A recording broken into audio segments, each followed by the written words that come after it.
Greetings, subscribers! Smallville was a popular TV show which ran from 2001 through 2011 and was mainly about young Clark Kent before he becomes Superman. Over the years, the show brought on many different DC comic book characters as guests, but the character I'd like to talk about today is Zatanna. Now I'll go over the outline and highlights of Zatanna on Smallville in just a moment, but first I feel I should explain a little about who Zatanna is in the comic books. Zatanna first appeared in a comic book in 1964, and she was introduced as the daughter of John Zatara, who actually first appeared in 1938's Action Comics issue 1, the very same comic which first introduced Superman. Now, as far as I can see, the character of John Zatara was created purely as an imitation of Mandrake the Magician. Mandrake first appeared in 1934 in King Comics, which also distributed comics for characters like Phantom and Flash Gordon. Mandrake worked a day job as a stage magician, performing illusions, and then at night used real sorcery to fight crime as a superhero. And DC's John Zatara was pretty much the exact same thing in every way except the name. And Zatanna was raised to be yet another version of the same thing, except she's female. Anyway, Zatanna first appeared in Season 8's 17th episode of Smallville titled Hex. We see characters Oliver Queen, Lois Lane, and Chloe Sullivan at a party. Zatanna is there working as a hired performing magician. Lois says she has to do some traveling for work the next day, and Chloe feels jealous of that. When Zatanna tells Chloe to make a wish, Chloe wishes she could be Lois. And the next morning, Chloe wakes up shocked to discover she actually looks like Lois. We see Zatanna going to Oliver and informing him that her father was the famous magician John Zatara, who is now deceased. She says her father once had a magic book which is now in the possession of Lionel Luthor, and she desperately wants it back. She says that if Oliver could somehow get the book, then she'd grant any wish of his. We then see Clark and Chloe, in the form of Lois, going to a local theater where Zatanna performs stage magic. They try to ask her how Chloe could undo the spell, but somewhere in the conversation, Clark wishes he was a normal human being, and Zatanna grants that wish. So Clark suddenly has no powers and forgets he ever had them. Oliver, in the form of Green Arrow, now gets the book Zatanna wants, but when she comes to take it, we get an explanation why she wanted it. Normally, she can grant anybody's wish but her own. However, this book holds the secret of the only way she can grant her own wish, which is to bring her father back to life. But that can only be done at the cost of taking a living person's life. Green Arrow tries to stop her, but she uses her magic to tie him up. Zatanna goes to the roof of the Daily Planet building to begin casting the spell, and Clark and Chloe can tell from the street something suspicious is happening. Chloe really wishes she no longer looked like Lois, and finds that by really wishing hard enough, she's able to grant her own wish. Clark really wishes he had his powers back, and he also grants his own wish. He jumps to the roof where he sees Zatanna on the verge of casting the spell, but Clark convinces her not to just in time. After the climax, we see Zatanna apologize to Oliver, and he accepts it. She also says that if he ever needs her help, he should call her, and she gives him her business card. We can interpret this as a hint of her someday joining the Justice League. We next see Zatanna in Season 9's 12th episode titled Warrior. This episode opens at a comic convention where we see a young boy named Alec looking at an old comic of a character named Warrior Angel. This is an issue which was printed but never released. Alec steals the comic when nobody is looking. As he reads it, he magically turns into adult Warrior Angel. He then goes back to the convention and saves Chloe when a sculpture is about to fall on her.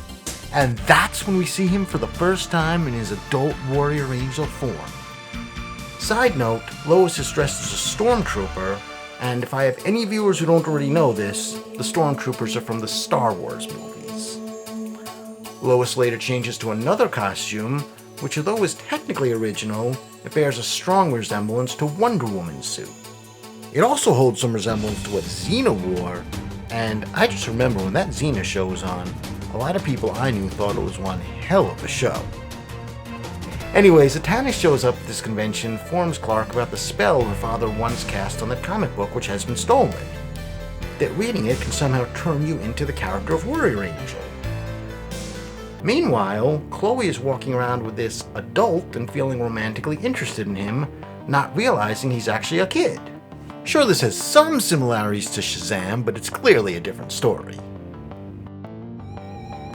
We see him use powers to protect a kid from being bullied, and then we see him flying around taking Chloe with him. But as Clark and Zatanna talk more, we learn that by the end of this comic, Warrior Angel turns into a villain. Therefore, whoever turned into Warrior Angel by this comic will soon turn into a villain as well. And this happens to Alec while he's with Chloe. Clark and Zatanna are able to figure out that Alec must be the one who changed by the curse of the comic. So Zatanna works on undoing the spell, while Clark goes to save Chloe.